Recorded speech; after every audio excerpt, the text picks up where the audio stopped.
already said this on Instagram, but we are moving house. We got a bigger house for just before the baby is born. We had like push notifications on for a specific area, and then we were getting loads of viewings. It's really easy to get accommodation in France, like regardless of what, like we tried a few different areas, and regardless of which area we were going in, even like what I thought was densely populated areas, it was really easy to get viewings. Obviously in comparison to Dublin, I feel like it's everywhere's better. We wanted to go to a specific area, and then we were finding like, oh, the houses weren't really anything we want, because you can actually be a bit picky here. It's just such a privilege. I feel like crazy saying that. You don't just have to take any old shite that comes your way. So then anyway, we found this area. Now Jason loves it. I took it a little bit more convincing. So Jason is usually, and I hate admitting this as well, but like Jason, because he works in sales, he makes me think it's my idea, and I always think that I'm in control especially in the relationship, that I'm wearing the pants and I'm making decisions, but actually it is him. But he just makes me feel like I'm doing it. We went with this area that he'd picked out. I was looking up loads of videos of it on TikTok and on Google Maps and seeing what was in the area and stuff. And then we found a house that was like literally our dream house. Like it was the most beautiful thing I've ever seen in my whole life. Like really affordable and everything. Had a huge garden.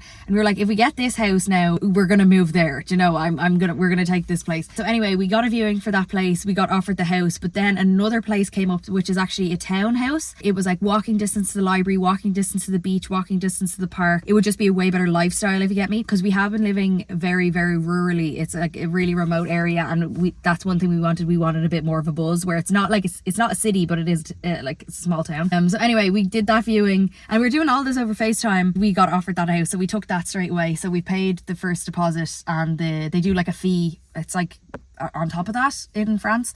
So we paid the first month's rent and the deposit, and we'll be moving there. It's technically ours now. It's technically our place from the 1st of April, but I'm going home to have my baby. So Jason's going to move all our stuff there. We're just going to pack up over the weekend, pack up all the boxes, like stuff that we don't need to use immediately, like, you know, half of Bee's toys and some kitchen stuff and stuff, bed sheets and towels and that sort of thing. So we're going to pack up loads of stuff. Jason's going to move while me and Bee are back in Ireland. So she'll be starting play school there, and I'll just be nesting at that stage. So I used like the last minute when I'm legally allowed to fly, and then he's going to come meet us in a few weeks, and he's going to get the boat over. So the place also that we're moving to, the area, we find that this area is kind of difficult because it doesn't fly. There's no airports that fly directly to Ireland. We have to drive 2 hours to an airport. But this specific area that we're moving to, there's a port where the ferry goes back to Ireland. There is an international airport that's a 2-hour train journey away, so we could get the train, and we can also get the Eurostar to London from the area that we're in, so we can actually get a train to London, and we're connected to other countries by train too. And we just think that would be much easier when you have 2 kids. So hopefully that's better for us for traveling, because I need to go there sometimes for work, and I'll need to be going back to Ireland loads, I think, over the next year for work. So everything's working out. I feel like we're really like taking advantage of the situation that we have to make it the best possible life for ourselves. I do a house tour, but I'm not going to be there like until the baby gets a passport, and then we can go back to France. But it's going to be such a good summer. It's also a 4-bed house, so we can have loads of visitors. Has a little garden and everything, so it's going to be great.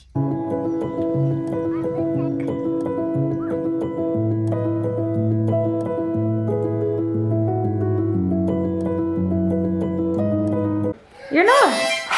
Hey, you have me just carry over the boxes. You what? I'll help you. I'll drop you in the camera. Okay. Go flat and then selfie.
Oh, you don't like green? No. Oh. We both have a little bit of green on today. This is the only green thing I own because it's Paddy's Day and we're Irish. So it's nice to do things that people do at home. But I like my skirt. You like your skirt? I love your skirt too. You're like a princess.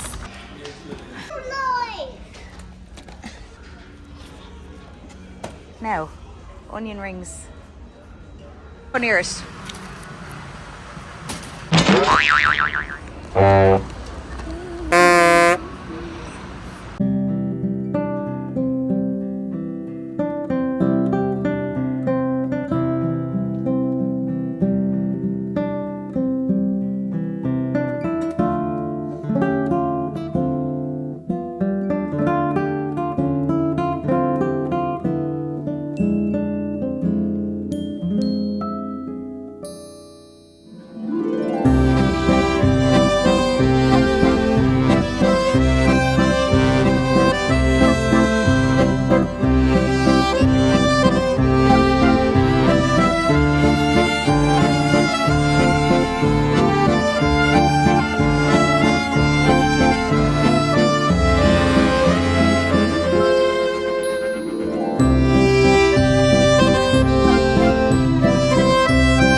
Only a week left in this place. I feel like I should be way more stressed than I am, but we're doing it very slowly. I've moved a good few times now at this stage, but I suppose because we're not moving country, we're just moving to another side of France, it actually was much more of an easier process. But we are a bit skint at the moment because we have to pay deposit and the first month's rent all in one go, and we're not even living there yet. And we also paid obviously our month's rent for this month, and then we had to get the car service because Jason has to drive the car basically from one end of France to the other. We ended up with about, I think, 8 boxes in total. We're not fully finished yet, but I think we're estimating that it's going to be about that because we didn't buy that much. The majority of it is actually Bee's toys, to be honest. It's not that much stuff because we didn't really come over with that many things, and we didn't like buy decor or furniture or anything like that. I've been craving such random shite now because I'm coming to the end of my pregnancy. I went to the shop the other day with Bee and I was like, oh, I was hungry first of all because, sorry, at this stage of pregnancy, the eating isn't as fun as it usually is. Like in the second trimester, it feels as if you can eat just all day, you know, and you really let yourself, well, I let myself eat whatever I want. But in the third trimester, because there's not a lot of room, like all your organs are squished up at the top underneath your rib cage. Even if you're craving stuff, you can only eat a little bit of like small meals and then you get constipated and all, so it's not as fun, the whole process. I went food shopping with Bee and I was actually hungry and I was craving loads of things, so I was like buying random shite, throwing random shite into the trolley. But I was craving black olive tapenade because when me and Jason were in Aix-en-Provence, there was like crusty bread with olive tapenade. I don't know, it was stuck in my head for some reason. So I was like, okay, I'm gonna get a bit of tapenade. So I got this sort of like, it was in the shape of flour and I had like five or six different tapenade flavors, and I was thinking like one sun-dried tomato, pesto, green tapenade, black olive tapenade, you know, the works, right? I get myself some crackers, I plop myself down on the couch and I'm eating away and I'm testing a few. There was like it was called an aubergine caviar de aubergine, and I tried a bit of that with the black olive tapenade. Yummy. Then I move on to the next thing. It's like sun-dried tomatoes. Then I move on to the next thing, and I don't know what I thought it was a mixture between, it was stupid. I thought it was like some sort of a feta situation blended with some, I should have read them, but it was like the writing was really small, so I was like, I don't care. I slathered it onto the bowl. I slathered it onto the cracker and it was actually blended up sardines. I actually can't think of anything worse. It was probably up there one of the most disgusting things I've ever tasted in my whole life, and I have sucked my newborn snots out of her nostrils before, so yeah, it was pretty bad. Going back to Ireland next week with B, I think she actually is going to have a really good time, because I was kind of worried about it that it would fuck her up a little bit, because we're taking her out of school a bit early, she's starting in a new play school, going back to Ireland. But in fairness, she probably would like the fact that she's back in Ireland with loads of her friends and family. So when we arrive back, it's actually Easter break in Ireland. It's not a midterm for her, so she's getting like an extra bit of holidays for herself. But she's buzzing to start the play school. She made one little friend there, and she was like, oh, I'm going to play with my friend. I emailed a ballet school, so I have her in a ballet once a week. And then also I tried to contact to see if I could get her a French lesson, or if there's like a French play group on the weekend that she could go. That's her age group, just to keep up with it, because I feel like she will lose it once she goes back to an English speaking play school, and then obviously for the summer she won't be in any education at all. So I just wanted to make sure that she was keeping up with it. I was only able to find an Easter camp. I wasn't able to find like a casual sort of meetup group where there's other maybe bilingual children, or they do sort of like a lesson. It was more like a enrollment. You have to enroll for 6 months at a time or whatever. So I wasn't able to find that for her, but hopefully the Easter camp will do her good, and then by the time we go back to France I can do a bit more work, or like get a tutor and get her in a class or something like that. But because it's midterm when we arrive back in Ireland, I'm going to do loads of fun stuff with her, because it will be her last sort of stretch of just me and her. Like Jason's moving all our stuff to our new house, so he's coming a bit later than us back to Ireland, but it will be the last time I think I'll probably spend so much time with just me and her again, and it will feel like that time me and Jason were split up when I was in my dad's. I'm craving some bickies, so I'm going to go inside and get some bickies.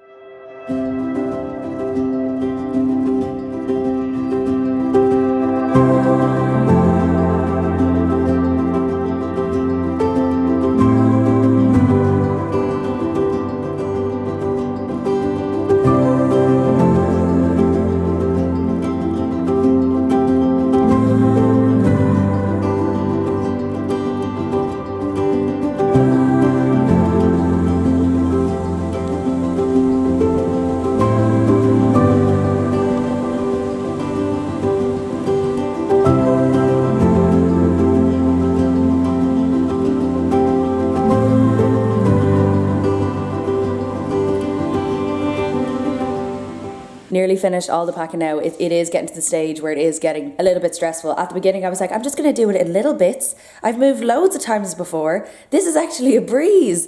And then there was a few issues we came into contact with. There was a wrong address on we printed out the shipping labels obviously for the boxes. The wrong shipping address was on it. Jason tried to call them to change it. They couldn't change it. There's so many, I will say in France, there's so many arbitrary rules about things that don't make sense. It's like, just help me fix this, and they're like, well actually we can't help you at all. Do you know what I mean? And then she was like, you're gonna have to cancel it yourself. He's like, can you cancel it now for me and then I can redo it? And she goes, no, you have to do that yourself. So he hangs up, goes on the website, and then it was like, call customer service. So not that helpful. I think he's going to get it sorted now anyway. But I just have to pack up a few of my bits from Vinted. They all sold yesterday, thank God, because I was a bit worried putting stuff up so late that I wouldn't have time to ship them. You know, like if something sold on the Friday, I wouldn't have time to ship it probably before my flight on Monday. These are the few boxes we have. So we have, I think, 5 boxes booked on for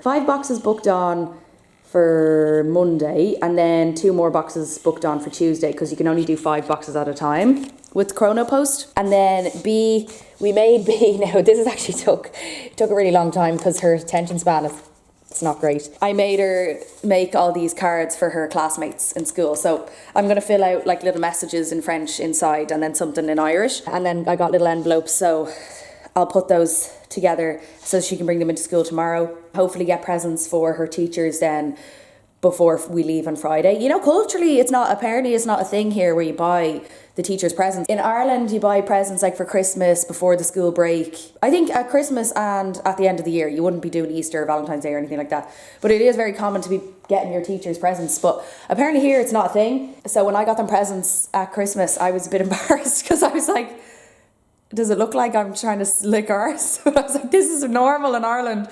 But they were like, oh my God, and sent me an email and all after. I was like, oh fuck, I literally look like I'm licking hole here. Anyway, have to do a bit more packing. I'm just doing my Sudoku puzzle, and then I'm going to do a bit of colouring first because I'm in such bad humour. Like the 3rd trimester, I've been in such a good mood my whole pregnancy. When I was pregnant with my first daughter in the first trimester, I was in an emotional heap. Like, it was horrible, really depressed and really like angry and stuff. But this pregnancy, like, I've been in such a good mood the whole time. So I kind of thought I'd gotten away with like the hormonal cocktail that goes on. But now in the past week, I'm just in a fowler. So like, if anyone asks me a question, I'm like, what are you doing asking me a question?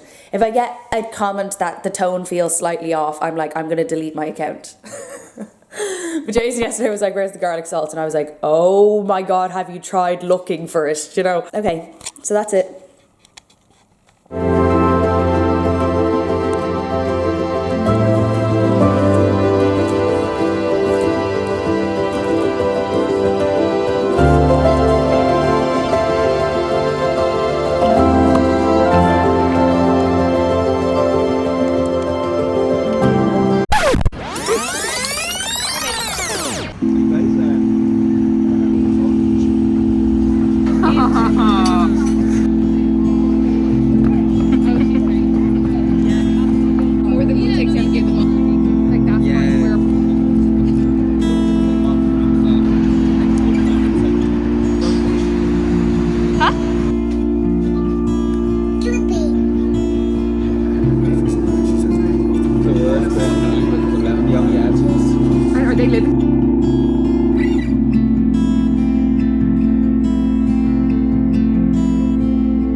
Just back from Barcelona. Oh my God, one of my favorite cities that I've ever been to. I've never been to Barcelona before. It was fantastic and really good for kids, but B is a really good child to travel with as well. Like, she will just chill out and play when we're at restaurants and chill out in the buggy and stuff as well. She's not really interested in getting out of the buggy, to be honest. And if she does, like, she is holding your hand and not running away. So anyway, that might change the experience for people or parents if you are going to a big city, but the paths are huge. But first we went to Backstory, which is an English bookshop, which was recommended for me to host Book Swap Social there, and I wanted to see the venue anyway. For the next time that I go back to Barcelona, I will be hosting a Book Swap Social event there. I am doing one in London, 2 days in London. They're both sold out though, and then another one in Dublin, and I think there's only a couple of tickets left, like 5 tickets left. But anyway, I wanted to do one in Barcelona in this place, Backstory bookshop. So I went to go see the venue to like see the space and all, see how many people that it would actually fit. But the kids section there was so nice. There was like a little reading nook and then sort of like a bunk bed thing that they can go on. And I wanted to get Be More English books because she's kind of getting sick of all her books that she has at home. We went for lunch in this place called Gandhi. It was like an Indian restaurant. There's no Indian restaurants like really around our area where we live, so I know it seems fucked up to not get like tapas or something when you're literally in Barcelona. We did obviously over the course of the weekend, but we weren't for like every single meal. But it was really recommended as well on my Instagram, this place called Bar del Pla. And I was chuffed because I made the reservation in Catalan, because I feel like that's just the more respectful thing to do.